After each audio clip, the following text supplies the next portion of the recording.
रामभद्राचार्य हो, एक देवकीनंदन है वो हो, एक प्रदीप मिश्रा हो, ये सारे के सारे लोग देश में अंधविश्वास, पाखंड और आडंबर फैलाने का काम कर रहे हैं। लेकिन इसको तो हम झेल रहे थे कि चलो वो अपनी दुकानें चला रहे हैं मंचे लगा के, लेकिन अब उन्होंने जो काम शुरू किया है वो देश को तोड़ने का काम है। आप भी बताइए कि ये देश भारत के संविधान के अनुसार धर्मनिरपेक्ष है, और धर्मनिरपेक्ष राष्ट्र को अगर एक धर्म का बनाने की बात अगर कोई व्यक्ति करता है तो गैर संवैधानिक है, गैर कानूनी है। बागीशर धाम बाबा के लिए जो है अब अम्बेडकर समुदाय के लोग जो है अब उनके लिए मोर्चा खोलेंगे, उनके लिए सड़कों पर उतारकर प्रदर्शन करेंगे। आखिर वजह क्या है बाबा बागीशर के खिलाफ प्रदर्शन करने की? तो आपको याद होंगे बाबा बागीशर धाम जो है कुछ महीना पहले से जो है उन्होंने एक बयान दिए जो 7 नवंबर को जो है वो हिंदू राष्ट्र बनाने के लिए जो है एक यात्रा निकालेंगे। हम सारे बड़े बड़े लोगों को पत्र भी लिखा है बाबा बागीशर धाम, और उनका कहना है वीडियो के जरिए जो है उन्होंने लोगों तक बात पहुंचाई है जो जिसकी चाहे जो है मेरी यात्रा पर शामिल हो।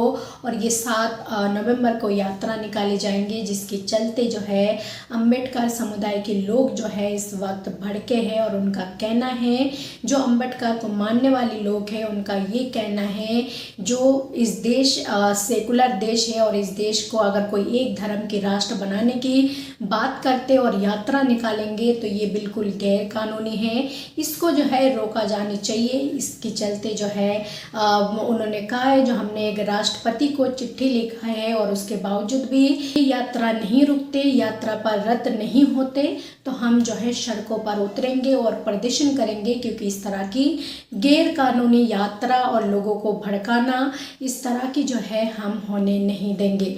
तो क्या कुछ कहते हैं भीम आर्मी के अध्यक्ष, एक बार उनके बयान सुने। सांप्रदायिक सौहार्द को बिगाड़ने का काम धीरेन्द्र शास्त्री इस यात्रा के माध्यम से कर रहे हैं, जिसमें वो हिंदू राष्ट्र को बनाने को लेकर यात्रा निकाल रहे हैं। उनकी यात्रा दिल्ली से वृंदावन तक हो रही। हमने राष्ट्रपति जी को चिट्ठी लिखी और मांग की है कि यात्रा को तत्काल रोका जाए। नहीं रोकी गई तो हम सड़कों पर उतर के भी आंदोलन करके विरोध प्रदर्शन करेंगे। आप सब साथियों को पता है कि मध्य प्रदेश के अलग अलग जिलों में जाति के आधार पर बहुत सारी घटनाएं हो रही हैं। हमारी आजाद समाज पार्टी और हमारे राष्ट्रीय अध्यक्ष भाई चंद्रशेखर आजाद जी जो शब्द का इस्तेमाल करते हैं, ये जातंकवादी घटनाएं हैं, जाति के आधार पर होने वाली घटनाएं। हमारी मांग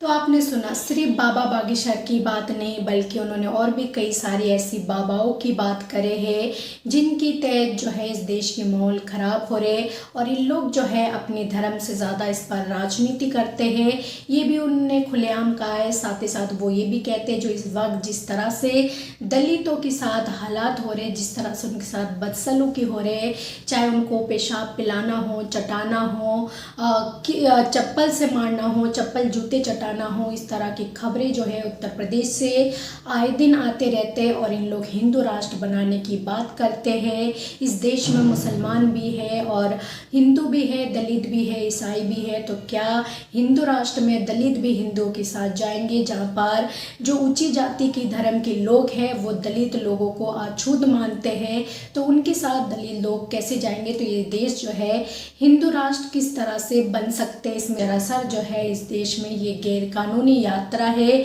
लोगों को लड़ाना चाहते, दंगा की संकेत है, इस तरह की उनका मानना और कहना है। अगर नहीं मानते, उन्होंने जिस तरह से बताई, जिन्होंने राष्ट्रपति को चिट्ठी लिखा है, और राष्ट्रपति अगर कोई इस पर एक्शन नहीं लेते तो मजबूरन जो है उनको सड़कों पर उतार कर जो है इस यात्रा के खिलाफ प्रदर्शन करनी पड़ेंगे।